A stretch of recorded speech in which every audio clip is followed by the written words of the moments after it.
Bonjour à tous. Dernière présentation avant midi, ça tombe bien, on va parler de viande. Je suis Quentin Muller, je suis postdoctorant à l'Université d'Osaka et j'appartiens au Consortium for Future Innovation by Culture Meat. Le but, c'est une collaboration entre industriels du Japon et universitaires également du Japon. Au cours de cette collaboration, nous créons de la viande bovine et entièrement bioimprimée. Euh, Pourquoi est-ce qu'on aurait l'intérêt d'avoir de la viande artificielle? Vous n'êtes pas sans savoir qu'il y a le début de la création de la viande artificielle, c'est déjà de prendre des cellules à partir d'un animal, de sélectionner les cellules dont on a envie de voir proliférer, ensuite de les garder en milieu de culture pour ensuite recréer la viande par divers procédés. Et donc c'est un peu ces différentes étapes que je vais vous présenter et des différentes étapes qui concernent notre modèle qu'on développe ici à Osaka pour le consortium for Future Food. Pourquoi est-ce qu'on voudrait de la viande artificielle? Il y a des enjeux quand même environnementaux et économiques assez importants, puisque avoir des élevages, ça consomme du terrain, ça consomme de l'eau, et tout ça, ça nous permettrait déjà, sans pour autant réduire notre consommation de protéines d'origine animale, avoir une consommation de protéines animales, mais qui ne nécessite pas de consommer beaucoup d'eau ou de consommer beaucoup de terres agricoles ou encore de relarguer énormément de CO2. L'idée, ça serait de fournir de nouvelles méthodes d'alimentation pour nourrir les 9,7 milliards d'humains qui vont arriver sur Terre en 2050, avoir ainsi un meilleur impact sur l'environnement tout en consommant des protéines animales, et également penser au bien-être animal, parce que on n'aura pas besoin de tuer d'animaux pour pouvoir se nourrir. Cette idée d'avoir de la viande de culture, ça vient à la base du chercheur, du professeur Mark Post, qui a été le premier à fournir un hamburger qui contient des cellules qui proviennent entièrement de son laboratoire. Le problème, c'est que ça coûtait extrêmement cher à produire. Des études récentes nous montrent qu'en augmentant la production, en passant à 50, plus de 5, pardon, plus de 500 000 tonnes, plus de 500 000 kilogrammes de viande, on pourrait réduire beaucoup ce prix à un palier de 60 dollars par kilogramme de viande produite. C'est bien beau de produire énormément de quantité de viande, de produire énormément d'hamburgers, mais le but c'est est-ce que les gens vont accepter de tout simplement manger ce genre de viande qui proviennent d'un laboratoire de recherche? Parce qu'après tout, c'est non seulement des enjeux économiques, mais également des enjeux humains et des enjeux, est-ce que c'est bon tout ça? On a il y a des études qui montrent que le fait que les personnes vont accepter de manger quelque chose qui n'est pas usuel, c'est avant tout, c'est d'où est-ce que cette alimentation provient. On pourrait très bien fournir des blocs de protéines qui viennent d'insectes, c'est très facile à faire. On peut en fournir énormément et ça ne nécessite pas un très haut taux de technologie pour fournir ce genre de choses. Mais socialement parlant, ça va être pas très bien accepté. Ce qui requiert en revanche énormément de niveau technologique, ce qu'on est en train de travailler actuellement, et qui, par contre, va être beaucoup plus socialement accepté, c'est d'avoir un beau steak. Un steak qui a l'air beau, un steak qui a l'air bon et un steak qui goûte bon, tout simplement. Donc de passer, plutôt que d'avoir du haché, de passer au steak. Et c'est ce qu'on se propose d'avoir ici dans notre laboratoire. Mais d'abord, c'est quoi un steak? Un steak, c'est du muscle. C'est du muscle, ici, on va s'intéresser pour le bovin. C'est un muscle qui comporte des fibres musculaires, des vaisseaux sanguins et des fibres de gras, très importants pour le bœuf wagyu, comme on va le voir. Ces différentes fibres, ça a vraiment l'aspect de fibres, ça ressemble vraiment à des fibres, si on peut le simplifier, à des structures tubulaires, des longs tubes. Et si on empile ces tubes et qu'on coupe ces tubes, ce qu'on appelle une coupe transversale ou au travers, on se retrouve avec un beau steak. Un steak de wagyu, et c'est ce qu'on cherche ici à reproduire en laboratoire. On cherche à le reproduire avec une technique qui s'appelle la 3D dans un support de bain. Donc le principe, c'est d'avoir un bain de gélatine ou de n'importe quelle autre substance qui est un peu gélifiée. Chez nous, on utilise de la gélatine. Et d'autres chercheurs utilisent ce support de bain pour créer des structures creuses, très difficiles à imprimer avec des techniques de bioimpression par plastique actuelles, qui est tout simplement empiler des couches dans des structures creuses ou empiler des couches dans le vide. C'est assez compliqué. C'est d'où ce support de bain. Des chercheurs l'utilisent pour faire du cœur, des oreilles, pour faire de la chirurgie esthétique. Nous, on fait du steak, ou ici, on fait pour tester le logo de l'université d'Osaka. Ça marche très bien aussi. Donc le principe, c'est que l'aiguille qui a ce qu'on veut imprimer peut bouger librement dans ce support de bain et peut ainsi extruder, injecter la substance qu'on cherche à imprimer. Nous, plutôt que d'imprimer du logo de l'université de Zeka, on va imprimer de la viande. Et petite particularité, c'est que un muscle, c'est soutenu par des tendons qui sont soutenus sur les os. Et donc, si on s'amuse juste à imprimer une structure tubulaire dans le vide, à la fin, au bout de 6 jours de culture, cette structure, ce ne sera plus tellement tubulaire, mais ce sera plutôt un gros blob. Donc, c'est bien pour faire du steak haché, mais pas pour faire du steak. Et donc, on utilise une technique développée, entre autres par Fiona Louis, ici présente, qui a pour particularité d'avoir deux tampons de collagène qui vont servir de tendons artificiels. Et donc les fibres sont imprimées au travers de ces deux tampons de collagène, ce qui permet de les maintenir tout au long de la culture. Bon, on ne peut pas faire de cœur ou de structure creuse, on va plutôt faire du up and down, comme c'est le cas ici avec notre imprimante. Mais ce up and down pour avoir des beaux tubes, bah, ça nous permet à la fin, au bout d'un certain temps de culture, d'avoir des belles fibres musculaires, comme vous le voyez ici, en fausse couleur. Et donc, tout l'intérêt, c'est d'avoir une fibre qui se tient, une fibre avec des cellules de muscles bien développées et bien différenciées, je vous expliquerai après pourquoi, au lieu d'avoir un gros blob de cellules. Parce qu'au final, si on regarde un steak d'un petit peu plus près, un peu plus au microscope, eh ben, on peut décerner un pattern, notamment dans le bœuf de Wagyu. Et ce qui est intéressant dans ce bœuf de Wagyu, c'est le bon marbrage, le bon gras. Et si on regarde fibre par fibre, la façon dont se structure l'organisation de la viande, eh ben on peut pixeliser ou rondifier ici cette structure pour la découper. Quelle fibre on voudrait ajouter, quelle proportion de gras et de muscle on voudrait ajouter. Et une fois qu'on a ce pattern, on peut passer à l'assemblage en ayant nos fibres nouvellement imprimées, nos fibres de muscle ou de gras, et les empiler pour avoir la structure qu'on veut. Donc voici le produit final qui serait accessible pour manger. Mais bon, c'est pas le seul qui existe parce que une fois qu'on a la théorie, on peut empiler n'importe quelle fibre de gras qu'on veut. Si on veut faire du sport et qu'on est très chargé en protéines, pas du tout de gras. Mais si on est très très gourmand à l'approche des fêtes, et ben dans ce cas, on peut avoir 100% de gras. Ou alors, on peut avoir des petits patterns un petit peu personnalisés pour les anniversaires, les soirées, ou si on aime vraiment le gras, on peut le faire savoir. Mais alors, comment est-ce que ça fonctionne tout ça? Eh ben, au sein du consortium, on peut découper notre travail en plusieurs blocs, avec comme premier bloc donc la récolte et l'amplification des cellules en laboratoire, avec comme deuxième bloc eh bien l'impression que je viens vous présenter ici, donc la création de cette bioencre, donc le support pour les cellules dans notre bain d'impression.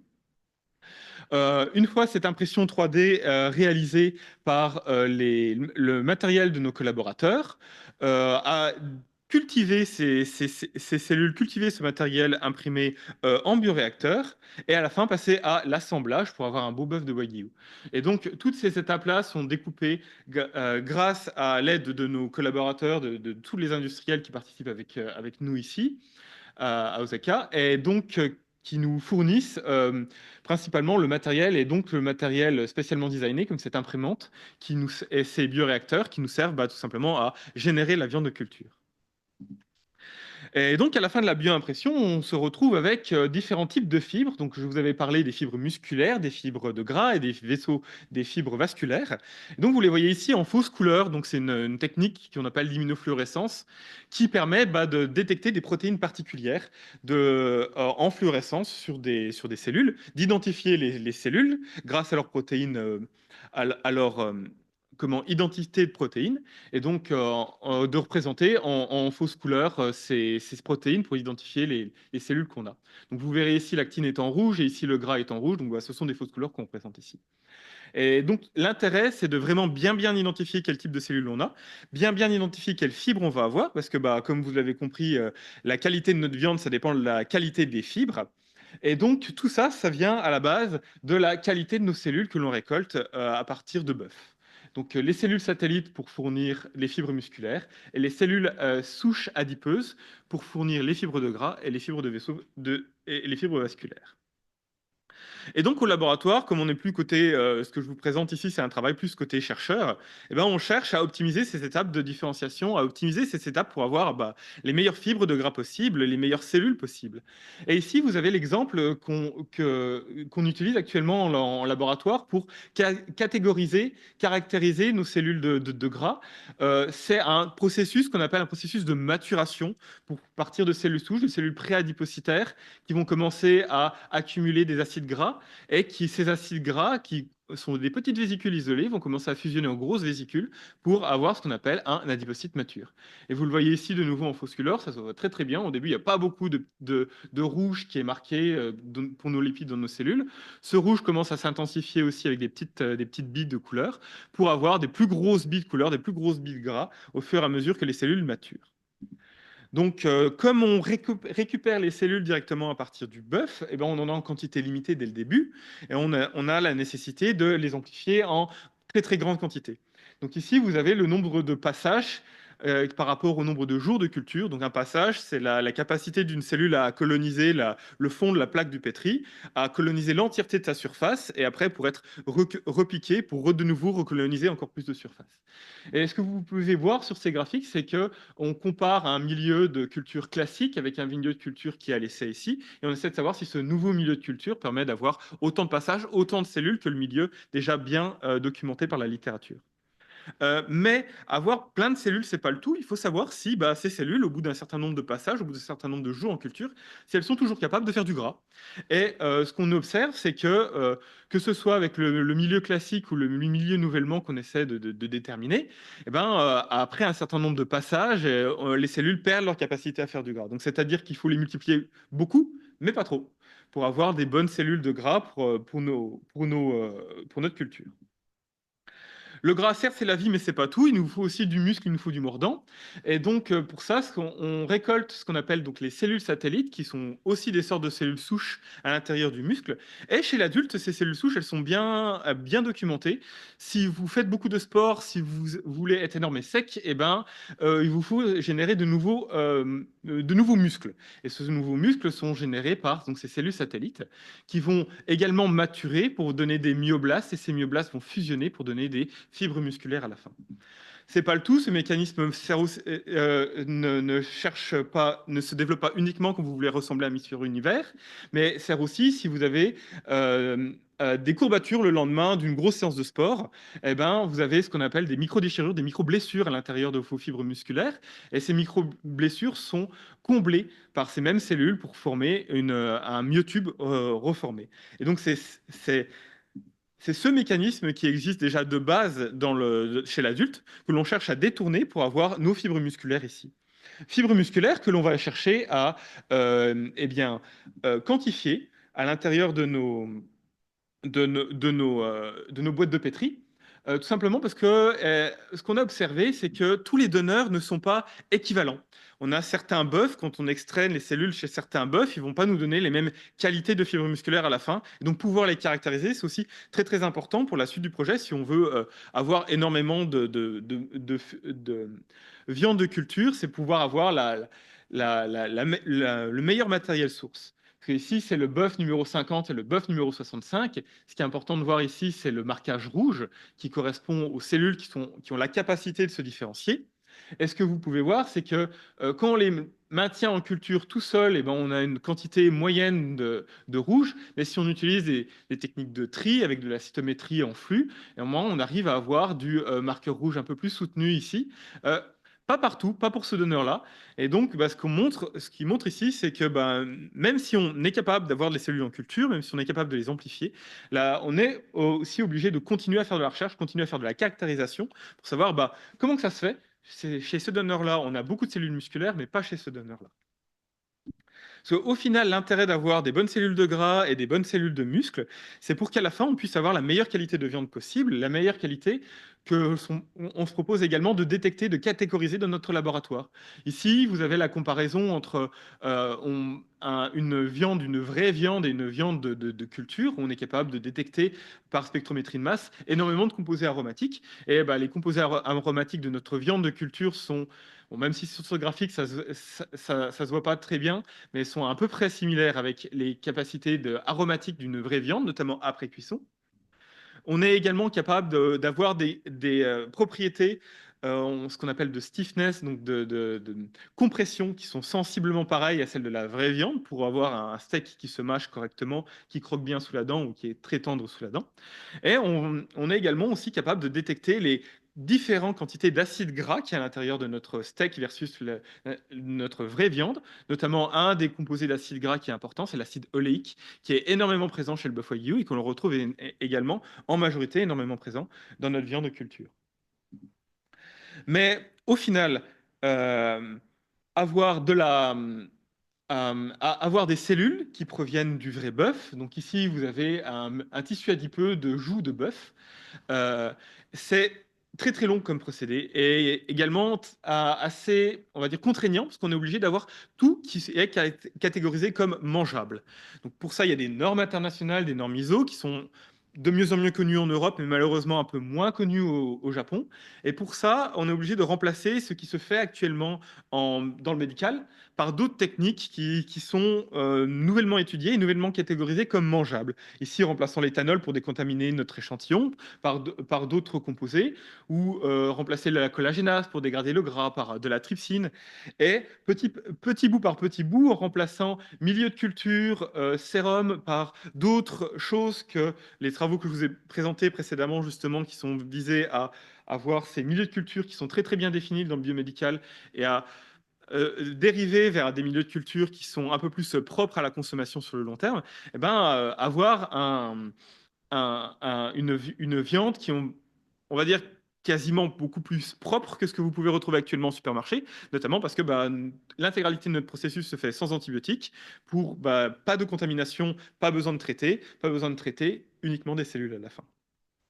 Mais comme tout ce procédé est quand même très très contraignant d'avoir des cellules qui proviennent à partir du bœuf, et comme vous l'avez vu, ces cellules, au fur et à mesure des passages, au fur et à mesure de l'amplification, peuvent perdre leur capacité à donner du bon gras ou alors à donner du muscle, ben on va se proposer d'aller un peu plus loin dans la recherche et de remplacer ces cellules-là par des cellules souches. Et ici, on se propose de regarder plutôt pour des cellules souches de type embryonnaire. C'est très très bien connu dans l'embryogenèse comment fonctionnent les muscles par ce qu'on appelle les cellules somitiques ou les cellules de souche fétale, qui vont par vagues successives former première fibre, puis deuxième fibre, et à la fin, fibre finale en néonatal, les fibres de muscle. Le procédé est un peu différent pour le gras, mais ici, pour ces cellules de fibres musculaires, c'est comme ça que ça fonctionne. Et vous avez ici donc ces fibres-là qui ont en théorie, une capacité de prolifération, on va dire, à infinie, entre guillemets. Infinie si on les met dans les bonnes conditions de milieu de culture. Conditions de milieu de culture qu'on arrive très très bien à reproduire en laboratoire, parce que c'est très très bien connu dans le biomédical. Euh, on essaie de les faire de façon comestible, mangeable, mais c'est pas encore tout à fait ça pour tout ce qui est les cellules souches. Ce que vous avez ici, donc, ce sont les cellules souches en fausse couleur, avec les belles, caractéristiques qu'ont ces cellules en fausse couleur, ces cellules souches. Et ici, vous pouvez voir donc, des cellules qui sont en prolifération avec le marquage nucléaire. Cellules en prolifération qu'on arrive à la fin à avoir en euh, fibres musculaires. Donc ici, c'est ce marquage jaune qu'il faut voir ici, avec des fibres bien tubulaires, bien longues et tubulaires, comme on avait précédemment avec le marquage rouge. Et ici, ces fibres musculaires vont nous permettre plus tard d'avoir non pas de la viande qui provienne d'animal, mais de la viande qui provienne de bœuf qu'on a extrait, des cellules de bœuf qu'on a extrait, mais de la viande qui proviennent de cellules souches. Et en parlant de futur du projet, le futur sur les prochaines étapes ici qu'on va avoir, ça va être d'avoir tous ces procédés de fabrication en autonome, ainsi que tous ces procédés de caractérisation, de catégorisation de notre viande, également le goût, la texture en catégorisé entièrement en automatique. Parce que pourquoi pas avoir ces blocs de production automatique de la viande qui va nous permettre d'avoir de pouvoir imprimer et de pouvoir présenter de la viande à, bah, soit pour fournir des protéines d'origine animale en cas de catastrophe, par exemple, ou pourquoi pas nourrir les astronautes sur la Lune ou sur Mars, ou tout simplement pour l'instant la Station spatiale internationale. Euh, et sur le loin, loin dans le futur, pourquoi pas avoir donc directement ces machines, en miniaturisé évidemment, à domicile pour pouvoir s'imprimer de la viande à domicile et remplacer les cartouches de la viande comme on remplace les cartouches d'imprimante. Et pouvoir jouer les gros gourmands et avoir 100% de gras si vous voulez chez vous.